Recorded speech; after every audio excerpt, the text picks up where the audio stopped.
Lagaston Learning Channel presents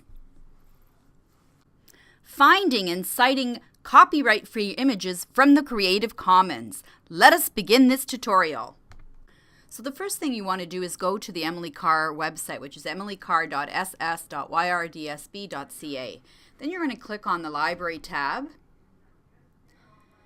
And then you're going to come back to over to Images and Media. And here there are a couple tools. We're going to look first at the Creative Commons button. And that's the one we're going to work on today. So you want to click the Creative Commons. So I want to show you how you're going to do this.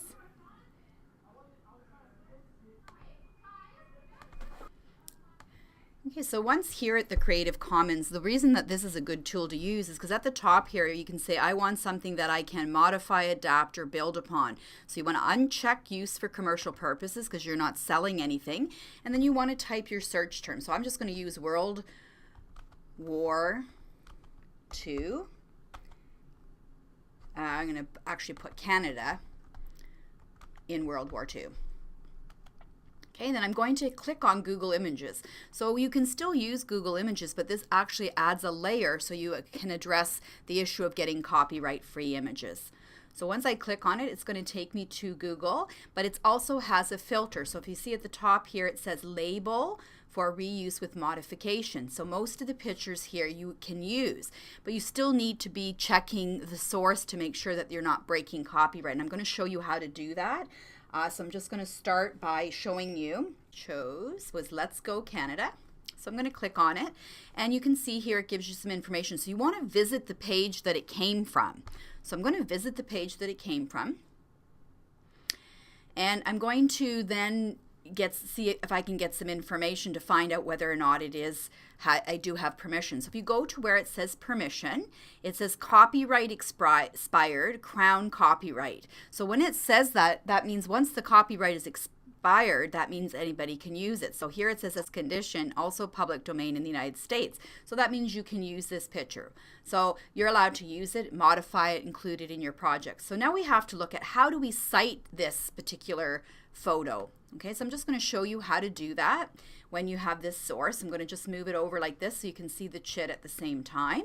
So the very first thing we need to do is find out who the photographer was of this photo. So when we scroll down, you can see here beside author, they use author instead of the photographer. So you're going to say Henry Evelai, and you're going to put that in reverse. Okay, now we need the title of the photograph, and so you need to go at the top.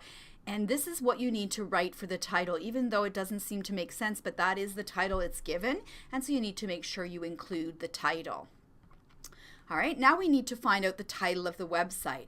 So many students, I would say 80% of students, unfortunately use the URL up here in the address bar to actually put as the title of the website. That is not the title of the website. You always want to put what's in the banner. So it's either at the side or across the top. In this case, it's the Wikimedia Commons. So Wikimedia Commons is the title of the website, and it would be in italics, okay, when you actually do your works cited.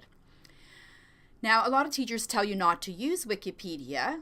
Obviously, you can't use Wikipedia for sources, but you can cite the links that are connected. But the images are like a separate part of Wikipedia. They're the copyright-free section of the Creative Commons. So that's why you can use it. So then now we need to find the sponsor of the site. So usually, you go to the bottom of the website to find the information.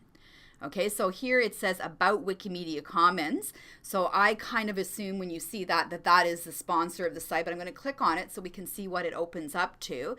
It explains that Wikimedia Commons is a media file repository, so it makes things available to the public domain. So that is the sponsor of the site. Okay, so you're going to put that down there.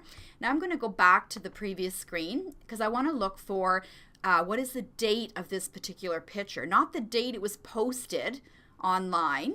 Okay, see how it says here, the file date, that's the date that it was posted, but when is the photograph, what is the actual year? And so if you go up here to date, that's telling you that it was in 1942. So that's what you're going to put here. And then the date that you accessed is the day that you took the picture from this source. If you are citing images using APA format, just so you know, we do have the APA chits on our library website. So if I open the online photograph chit, I just want to mention to you that you do not put a photo in your reference list at the end in APA.